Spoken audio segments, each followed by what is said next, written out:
Okay, well, good morning, everyone.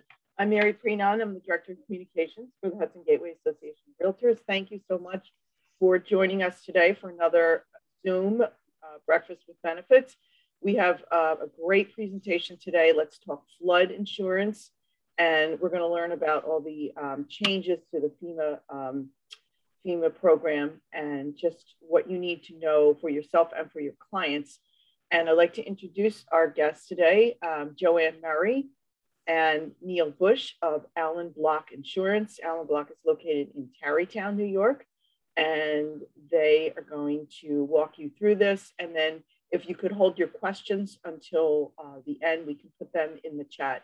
But Joanne and Neil, thank you so much. Thank you. We're happy to be here. Joanne Murray, Neil Bush is our Vice President, and we're going to talk about flood insurance. Our agency handles homeowner, auto, small business, group benefits. But flood insurance, I know, is on everyone's mind after Storm Ida hit so hard. And it's not the first time that we've seen that type of damage. And unfortunately, most of the people that were impacted were not in flood zones. So this is what we need to talk about is, can people who are not in flood zones get flood insurance? And most important, flood insurance is changed as of October 1st on how they rate it. So I just want to update all of you, because the more tools you have in your little toolbox when you're showing homes and talking with your customers, the more trusted an advisor you will become to them, because you'll have those facts in your pocket to be able to share with them. So with that, I do have some slides here, but I'm going to follow them. I might go in and out of them. So the chat box is there.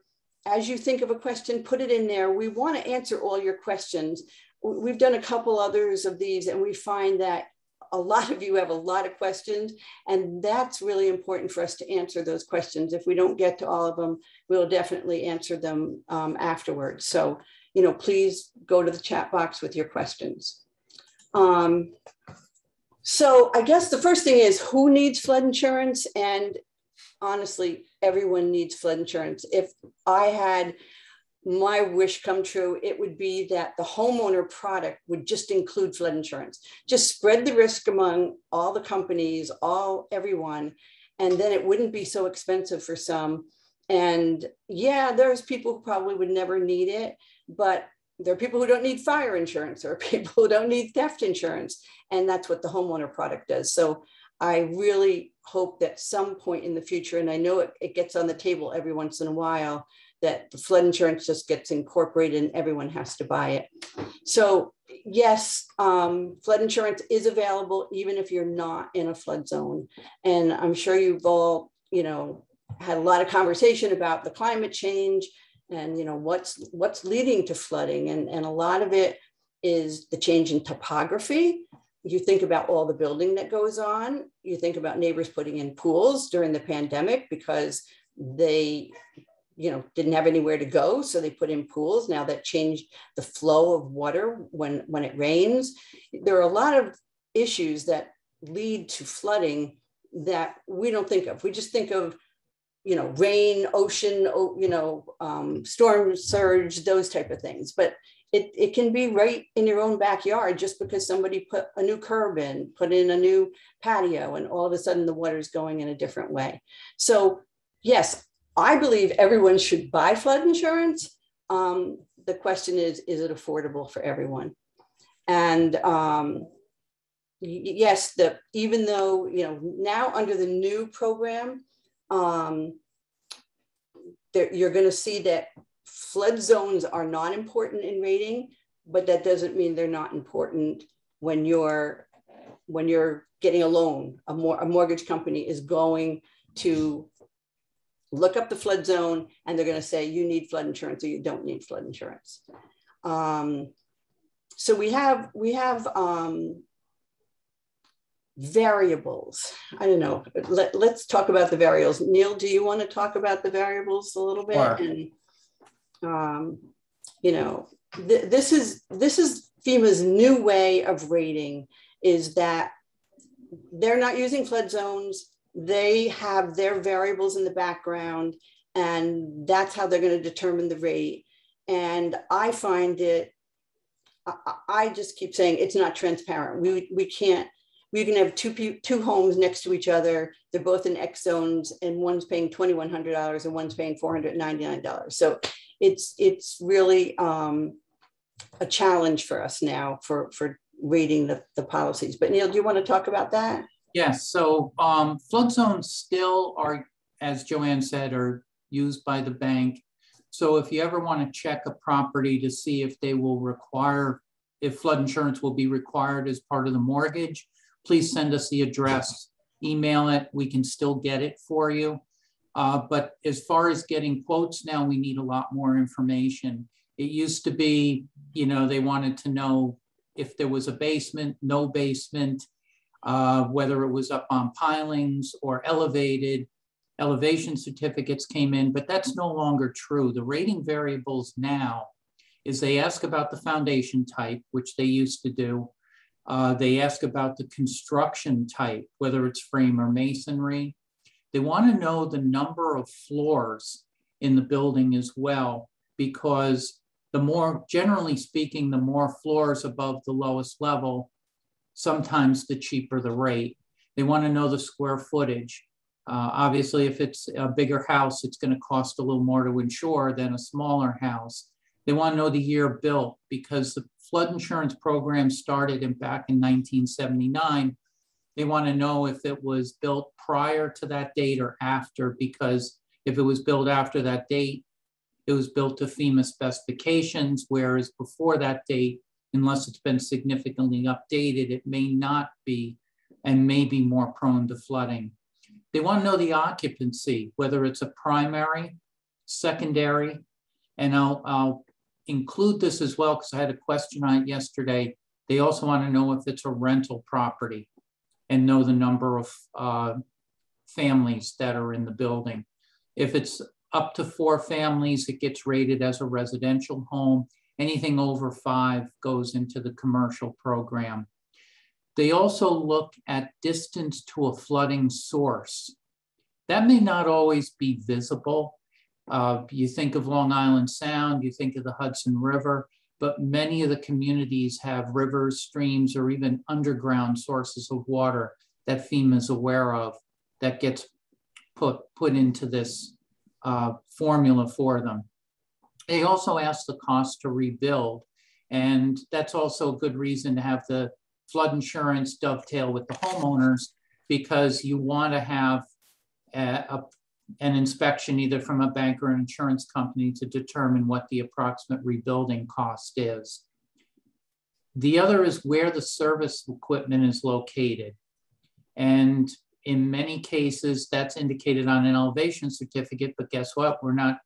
In many cases, you won't be required to have one. So the higher the equipment is, the better. This is your air conditioning, your heating. I've seen people strap it onto the ceiling of the basement just to get it elevated and get some relief on the flood insurance.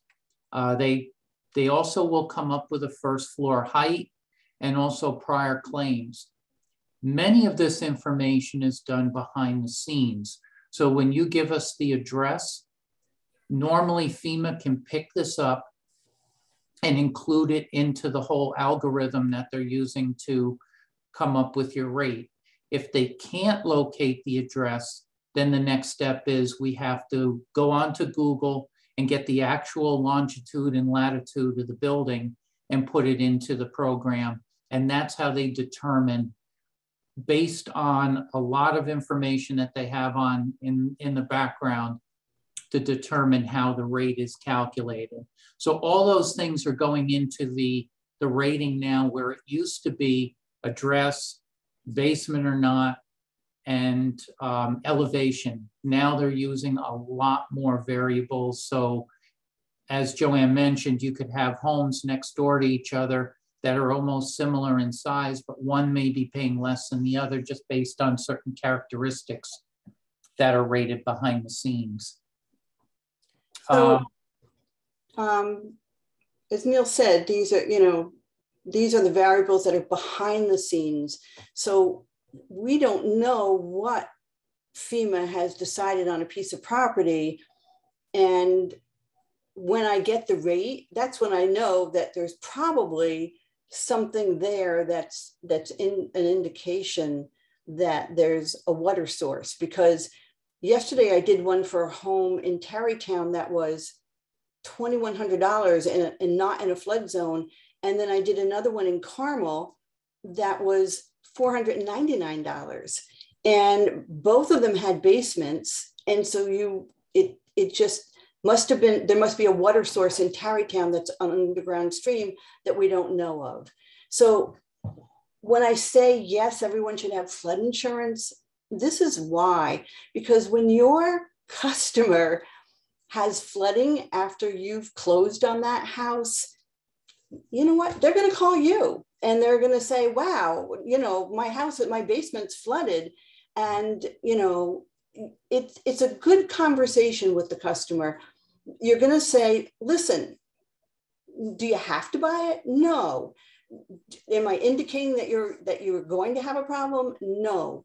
But it's wise to have flood insurance because of changing weather patterns. And every time a storm hits, we're always looking at it happening in an area that's not in a flood zone.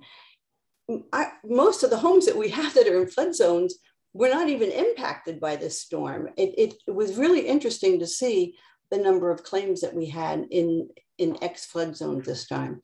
So that's just something that you can share with your customers. I just want to touch on what's not changing or what is changing. There used to be a preferred risk policy. If you hear that term, it's gone. Now it's just an X zone. It's just one rate for everyone. There's no preferred risk. And grandfathering, unfortunately, grandfathering is gone. So if someone has a policy that's in an X zone, and now that flood zone changes to A, they used to be able to keep it under grandfathering. Not going to happen. It's going to flip over to the A zone. So these are things that are kind of concerning to us, and how many people will really be impacted, we've yet to see. According to FEMA, it's not that many people. So I guess we'll find out in time. These are just some examples of foundation types. What FEMA considers a basement, as you can see the second one there, this is below ground. The only way to get there is to go inside and go down the steps. And some of them even have like that hatch, I forget what you call it, outside in their yard that go down to it.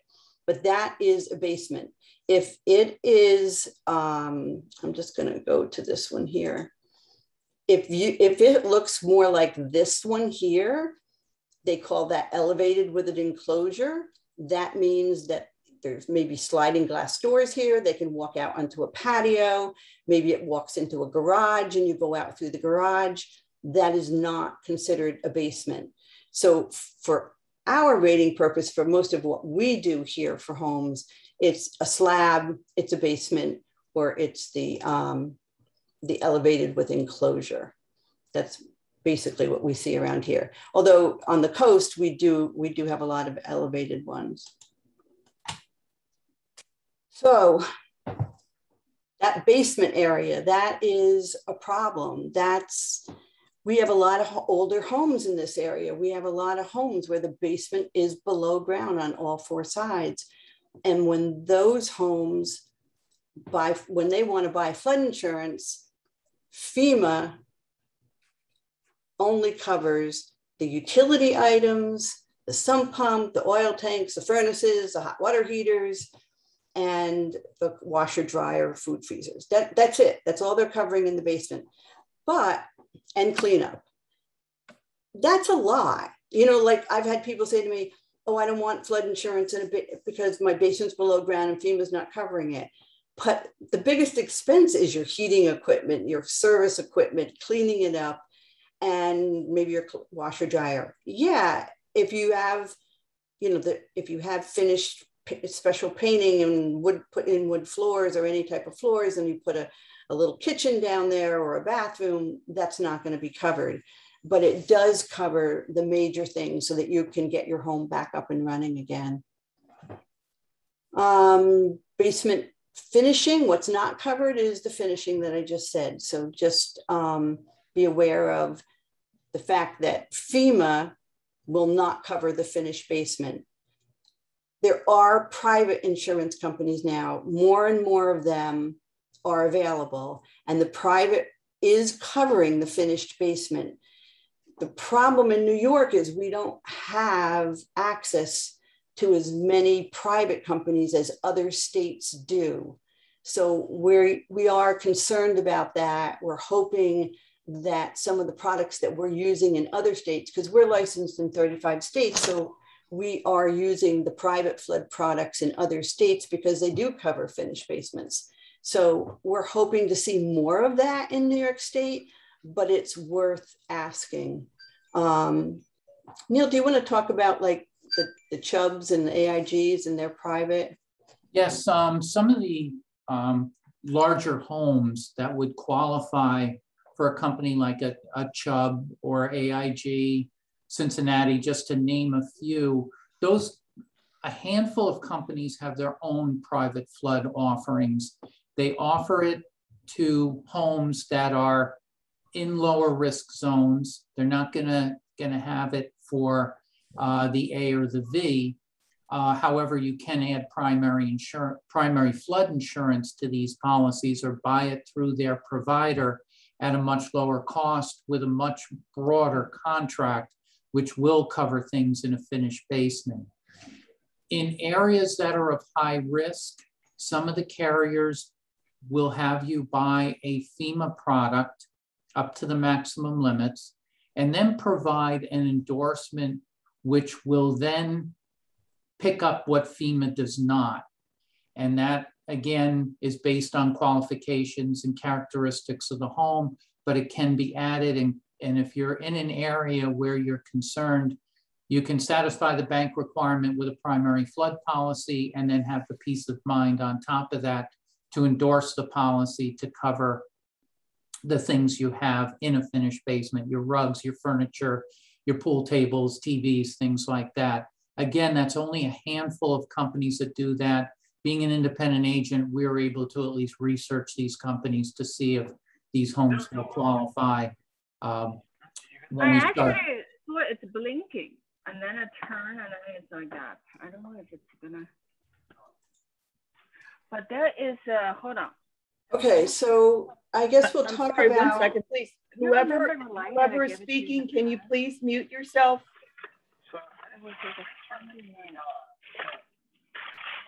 Okay. Yeah, if people could just please mute themselves during the presentation. Thank you. Sorry, Joanne. That's okay. Okay. So we're going to talk about some discounts, and there's not a lot of discounts in flood insurance, but if people do have, they can move their machinery and equipment up to the first floor. That will help in the rating. I think in time, with more and more requirements for homes to be green and have, radiant heat, and that as furnaces, we'll start putting more stuff on first floors instead of in basements. But if you're on a slab, you're most likely going to be on that lowest floor. But it's just something to think about with building new homes, which we don't have a lot of in Westchester, but you're seeing, because we can't get oil or we can't get gas right now, you're seeing more homes built with radiant heat. So hopefully the machinery and equipment discounts will help with those homes. Flood venting, there are some homes that have it. We see more of that on the coastal homes, especially like the Jersey Shore, those homes that have the flood venting. That will help the water flow out of the basement or out of your garage if the water gets in it. the problem is if you have that flood venting, you're most likely not finishing that basement because you know the water's coming in and it's got to get out. So I would think that you'd be a little more careful about what you would do in that finished area. So elevation certificates, I'm sure you're all familiar with that. You know, do we still need them? We don't need them to rate anymore. FEMA says they'll figure it out. They'll figure out how high your first floor is, and they'll tell you what your rate is. Does that mean they're right? I'm not always sure. So we can rate it. They can get their insurance without the elevation certificate. But if they get one, and if it shows that their first floor elevation is better than what FEMA was guesstimating or estimating, then FEMA will use it. If they get one and it's worse, then FEMA won't use it. So using an elevation certificate is only happens if it's positive and it will help the rate. The problem is that elevation certificate can cost like $1,500. And then after you get it, you find out that it doesn't help. We do have source of finding elevation certificates that are already filed with the villages now. So we are using that source. That's a new option for us. And we can go in and see if there is one. And, but if there isn't one, then the customer has to make that decision. And again, it's really hard to encourage someone to spend that kind of money when we don't know what the outcome is. Prior to this, if they were in a flood zone, an AE or a V zone, they had to have an elevation certificate or they couldn't even get the flood insurance. But now FEMA is rating it without them. And your guess is as good as ours. We're seeing some experience with that. Neil, you did one the other day, and yes, if you're out showing a home, and let's just say you've contacted us already, and we ran the address, and we said, hey, this house is in an AE flood zone, but your buyer potentially loves the home. Ask the homeowner, do you have a flood policy and do you have an elevation certificate? We did have one in Larchmont we were looking at. The original cost of the flood insurance was about $7,500 a year because of where the home was located in proximity to Long Island Sound. The homeowner had an elevation certificate and the potential buyer sent it to us. We sent it to our flood provider, and that rate was then reduced down to $3,700 a year. Again, very expensive. In this case, the elevation certificate worked out because of the specifications of the home, but it doesn't always. An older home with a below ground basement on all four sides, in FEMA's eyes, that appears negatively elevated and may not help at all. But if there's one available, it's worth investigating.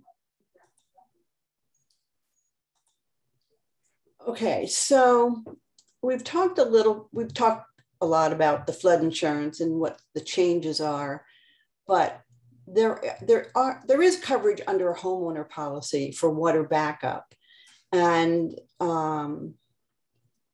this is kind of touchy for you, because if you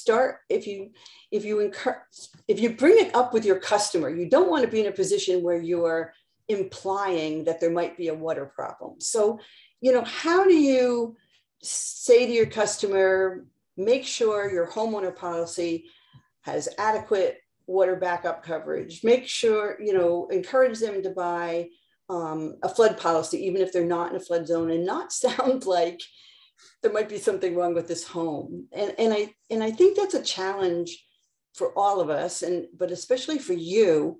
And, you know, at what point do you bring it up? And then, you know, how do you guide the customer without scaring them? And I kind of have to leave that for each of you to figure out, because you'll know your customer and you'll know how you can bring it up. But the water backup coverage, I would say, I don't know, 70% of our claims were covered under the water backup. And during this last storm, the sump pumps failed and the water backed up, and the company picked it up. Now, I was hearing stories from realtors who were saying, yeah, my customer called me up because they were upset and they only had $5,000 coverage for it. Well, we don't sell it with less than $50,000 coverage. That's what we feel people should have for water backup, because it can happen to anyone at any time. A toilet can overflow. You can have damage. We had from the pressure of Storm Ida, it actually exploded toilets that were in the lowest areas, and so that can do a tremendous amount of damage. So you want them to have water backup. That is a source of coverage.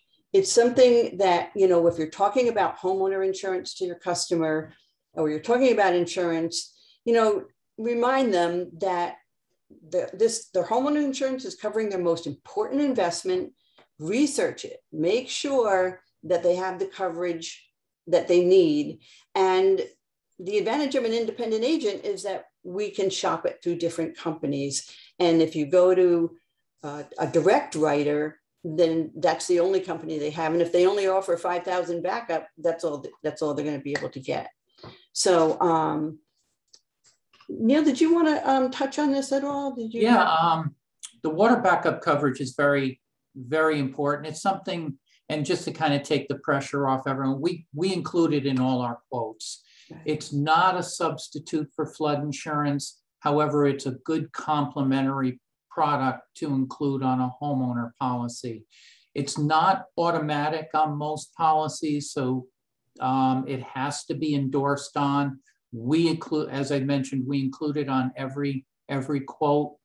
It covers things like malfunction of a sump pump. It covers backup through a drain or from the sewer into the lower level of the home. It can even cover, even if it's not a storm, you have municipalities that go and work on the sewer lines, and all of a sudden pressure builds up and could back up into a home and cause quite a mess. And it'll cover the cleanup, the disinfecting of the area, replacement of any contents that are damaged or repairs that need to be done. And also in the case of Ida, where people were covered under this, it does trigger the additional living expense coverage under a policy. So if you need to move out for a day or two while somebody comes in and cleans, it will trigger that as well. So it's a good complementary coverage to have on every homeowner policy. And even people who live in high-rise condos and co-ops, we include a limit on there, because these areas have storage areas where people store their things. And we did have a couple of backups that occurred during Ida into these areas where people had contents damaged.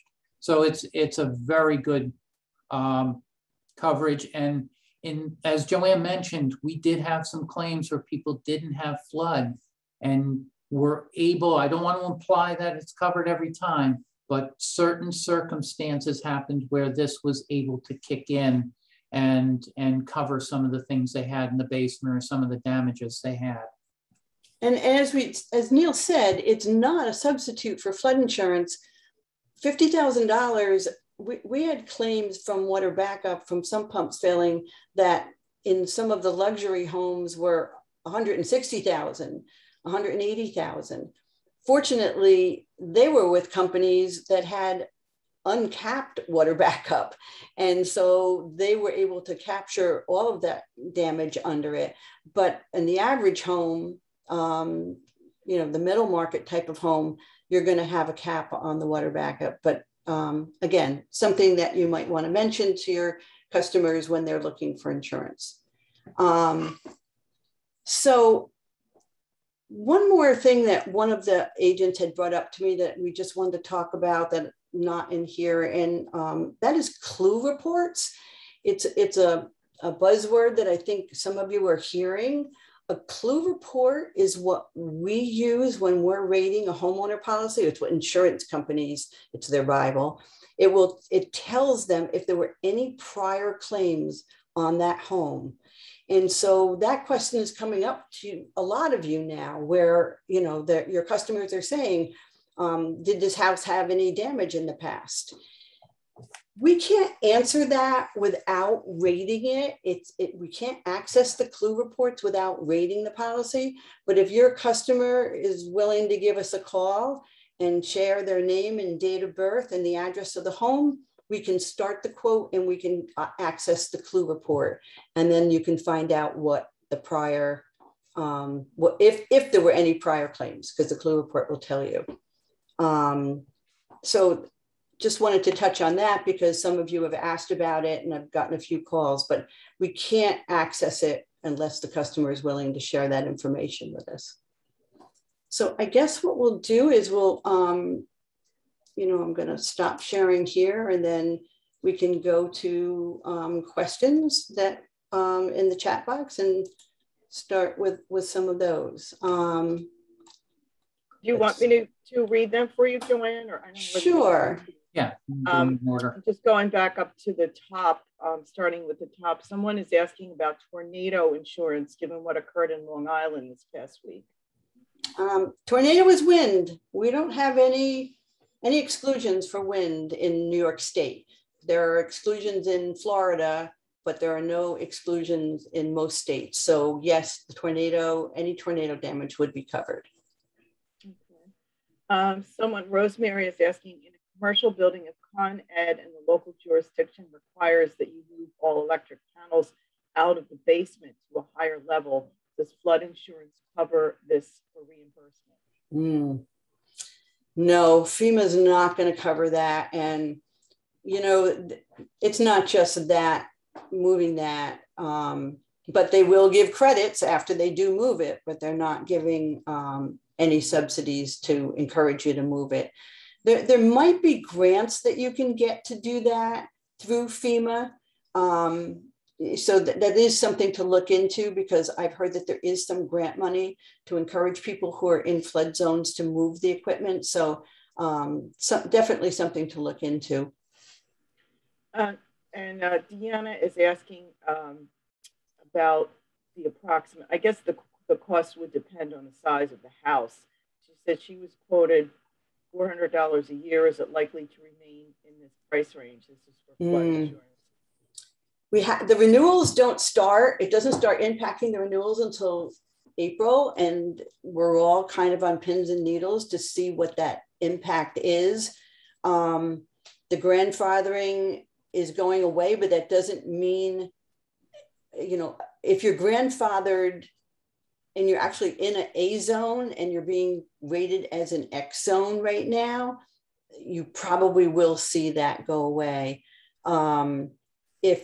How the rates are going to be impacted, we haven't got a clue. We're waiting to see. But I know that we had hundreds of claims during Storm Ida, and Neil and I were rating, just going in and getting rates for these people so they, in the future, if they wanted to buy flood insurance, here's what it costs.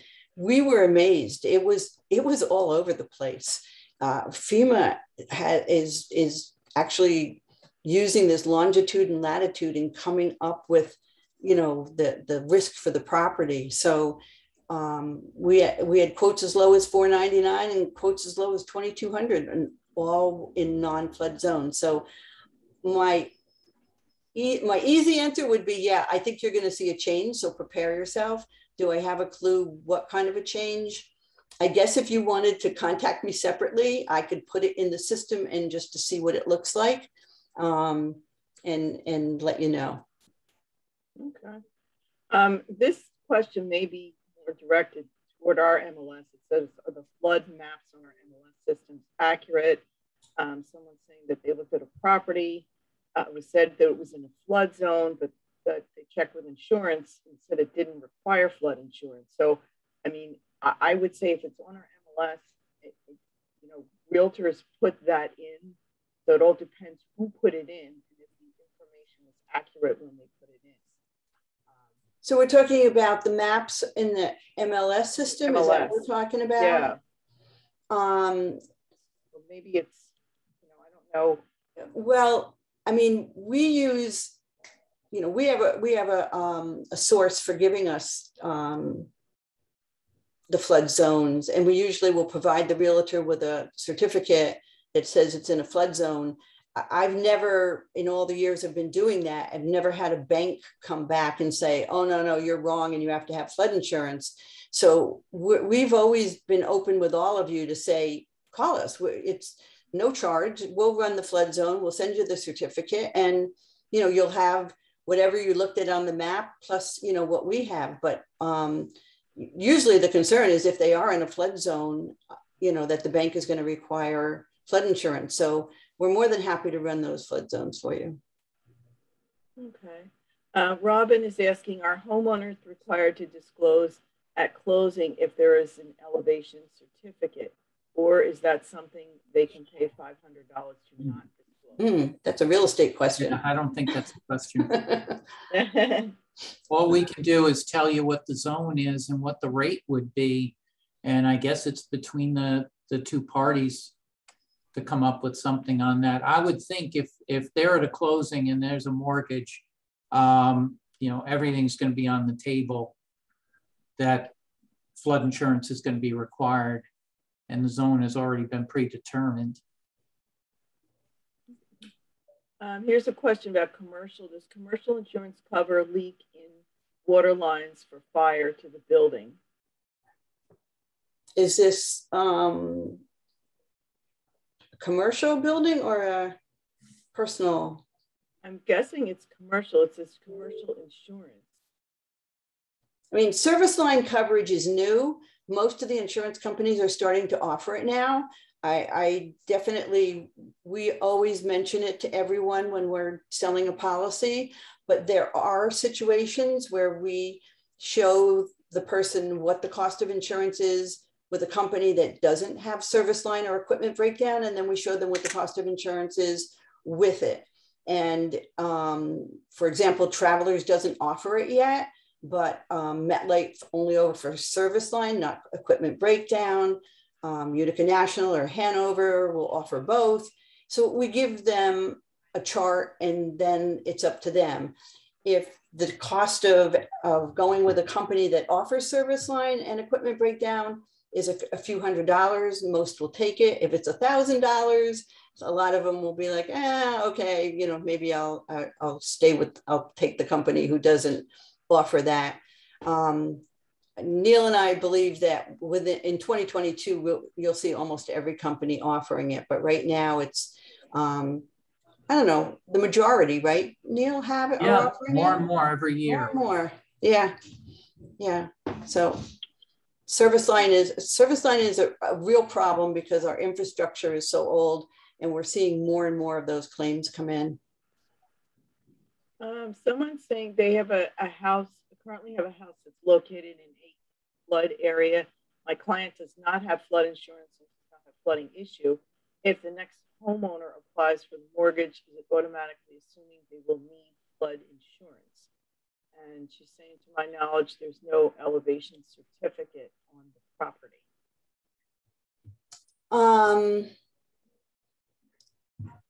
Okay, I'm sorry. Your voice is going in and out on my computer. So correctly, if the house is in an AE zone or a V, if the buyer is going to have a mortgage, they will be required to have flood insurance, whether or not the prior owner did. And there are a lot of older properties that have been rezoned into these A areas or AEs.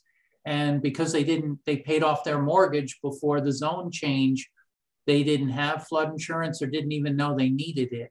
But if a new buyer comes in, it's like they're starting fresh. If it's in an AE zone, they will be required to have a flood policy to close on a mortgage. And as I said earlier, sometimes we can access the elevation certificates because there are more and more private flood companies who are building a library of these so that the customer may not have to buy one. So we can always check that first to see if we can get our hands on one. But if we can't, it's a crapshoot. Will it help you if you do an elevation certificate? Won't it? There's just no way of knowing until after you get it. John is asking, do you know of any experts who consult on how to reduce flood potential for a specific property? Also, can you recommend anyone for elevation exemption? I don't know of anyone that I know there are, people have gotten engineer reports and then hired contractors to go out and change the flow, with the French drains or whatever on their property to help keep the water away from the house. My concern whenever that happens is, where did you send the water? And is it now in your backyard? And as I said, that's what's happening is people are, every time people do things like that, they're not thinking what impact. One of my daughters had put in French drains around her house because she was having water problems in her basement. And the next thing she knows, she gets a knock on her door and her neighbor's like, I got water in my basement now that I never had. So it took it from her property and put it in the next door neighbor's, which they did come back and did some more, sent it out to the road, I guess, or something. But yeah, that usually that you start with an engineer and then a contractor, but I don't have anyone that we've been recommending to do it. And as far as elevation exemption, not sure what you mean by that one. Maybe you could explain that. No one has to get an elevation certificate, but if you do it, it might help. If I can just ask, so do you have a person that you would recommend who might do it? You said it's $1,500. Oh, an elevation or someone who I'm convinced my home is way too high, so I'm happy to put in the $1,500. We can, when we're rating it, there's actually we can click through and it'll give us a list of all the people near you that will do an engineer's report for you. You can call any surveyor and ask them, but usually when we get them from the list that FEMA has, it's a massive cert. It's usually much more affordable. So if you want to do that, just let us know. We'll look it up for you. Send you the list. And we have a question from Christine. What about if a home is in zone X, but within 250 feet of multiple flood zones? Would flood insurance be required? It is not required. The bank cannot require you to carry flood insurance. And very often, if you see a flood certificate, we'll send one out and it'll say X5, asterisk with a 500 on it. And then it will say the property is in a flood zone, but the house itself is not. And the bank cannot require flood insurance if the property is in the flood zone, but the house isn't. So the answer to that is no, if they're close nearby it. But I have to tell you, I would be buying it if I was that close to a flood zone, because again, weather patterns are changing, things are happening. I'd rather be safe than sorry. And people spend thousands of dollars on their homeowner insurance for fire insurance and theft insurance and things you never think are going to happen. But the flood insurance is just something that people balk at. And I'll go back to my beginning sentence. I wish it was part of the homeowner policy. Then we wouldn't be having this discussion right now. I think that was all in the chat. If anybody had any questions for Joanne or Neil that we didn't address yet. Okay. Unmute yourself and ask if you'd like. All right. What? Okay. Well, we covered a lot of really great information. And I want to thank Robin and Neil. Yeah, I'm sorry. Okay, go ahead, Robin. I just have a quick question. Around where I live, people lost so much of their property. Are there any kind of private policies that cover personal belongings? Well, so you're talking inside the house. Yeah. Yes. I mean, the flood policy will cover personal belongings if it's not in a basement. The private policies will cover it even in a basement. So there are policies that will. Be after the fact, if the flood takes place, you can't get flood insurance, you're out. You have No, to, you can get flood insurance. after the flood. Well, not for that loss, but you not could for get that it for the long. future. You could get it for the future. And FEMA went around handing out a lot of grants money this time to people who didn't have coverage. So that, you know, if you have someone who experienced damage, then you know, send me an email and I will send you the information on FEMA that they can go to get grants. Really? Get grant money. And most of it was gift money. They were just handing out checks. Do you have, what is your email? Did you put it in the chat? I did. I put it in the chat. Yeah, I think it's right at the beginning. Okay. I don't see it. I'm sorry. You want to share, Joanne, that last slide? Did you have your email on that last slide? Okay, let me. Or if not, you can just put it in the chat again. That's a general email, the sales at. You can use that one. I don't see it. I'm sorry. Could you just type it into the chat in the last box, please? Yep, I will do that. One second. And your first and last name, please, because it just says Alan Block Insurance on your icon on your face there. Okay, let me just put this back into the chat.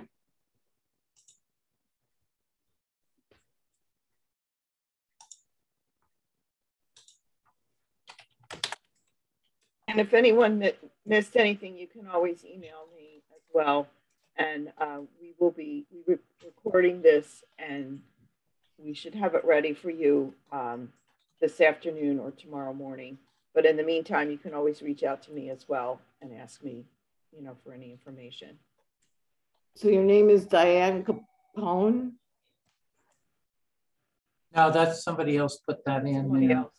So what is your, Neil, could you tell me what the Yeah, email I'm going to type mine in as well. No, I just typed both of them in. Oh, There okay. it is. Oh, there we Joanne go. Murray. Yep, it just popped in. Oh, okay. Joanne Sorry. Murray. Thank you, Joanne. I appreciate it. Okay. Okay, well, thank you. I want to thank Joanne and Neil for a great presentation. A lot of really informative things here that we have to know. And if there's nothing else, then thank you all for attending. And I'll be sending this out hopefully later this afternoon for everyone. Wait, please don't end it. I need to copy this. Okay.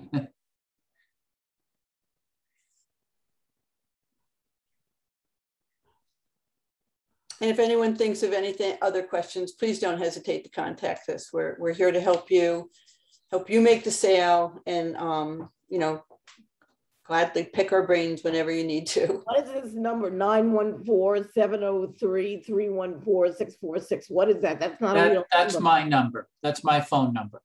703-314-646. What is that? Did I type it wrong? 703. Oh, I'm sorry. It should be 3146. Yeah. 3146 703-314-6. Yes. That's mine. Thank And you. Joanne's 3130. 703-3130. Thank you. Okay. Okay. Thank All you, right, everyone. Yeah, thanks, Have a great everybody. day. Okay. Have a great day. Bye-bye. Bye-bye. All right, bye. Thank you so much.